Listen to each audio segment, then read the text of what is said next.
Bonjour à tous et bienvenue sur ma chaîne dédiée au Krav Maga et à la self-défense. Aujourd'hui, j'aimerais aborder une notion très intéressante lorsqu'on pratique le Krav Maga. Il s'agit de la visualisation. Alors de quoi s'agit-il? Oui, car si elle est selon moi très utile, voire même primordiale pour progresser en self-défense, c'est une notion assez méconnue et souvent négligée de la part des pratiquants. La visualisation, c'est la capacité mentale de se représenter une action ou une situation. Si elle est suffisamment répétée, elle peut déclencher les mêmes effets physiologiques que le ferait la réalité.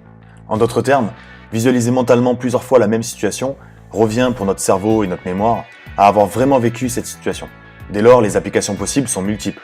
On a tous par exemple déjà observé les pilotes de la patrouille de France travailler les acrobaties de leur chorégraphie alors qu'ils sont au sol, assis sur une chaise dans une salle. Leur cerveau mémorise les mouvements à effectuer de manière à être plus performant une fois en vol, comme s'ils les avaient déjà répétés réellement. Et bien c'est pareil en self-défense. Si je visualise une agression et la réaction possible face à cette agression, j'entraîne mon cerveau à mémoriser la gestuelle. Une connexion se crée entre le cerveau et les muscles du corps, comme si j'avais répété les mouvements dans la réalité. La mémoire s'habitue à une situation comme si elle l'avait déjà vécue. Cela améliore considérablement les délais de réaction et les réflexes lorsqu'une situation similaire survient réellement. Par exemple, si l'on parle d'une défense sur un coup de poing direct, je vais imaginer qu'un individu me donne un coup de poing et je vais décomposer les gestes de défense. Parade chassée avec la main en vis-à-vis, décalage du buste sur le côté pour sortir du train d'agression et riposte avec l'autre main. Et je répète ce mécanisme dans ma tête autant de fois que possible.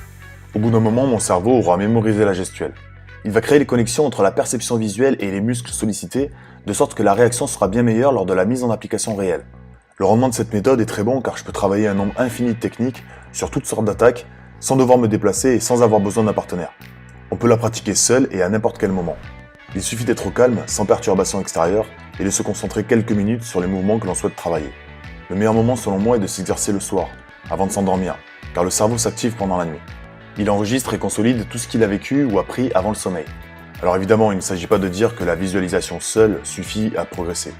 Mais si elle vient régulièrement en complément d'un véritable entraînement, elle permet une progression beaucoup plus rapide.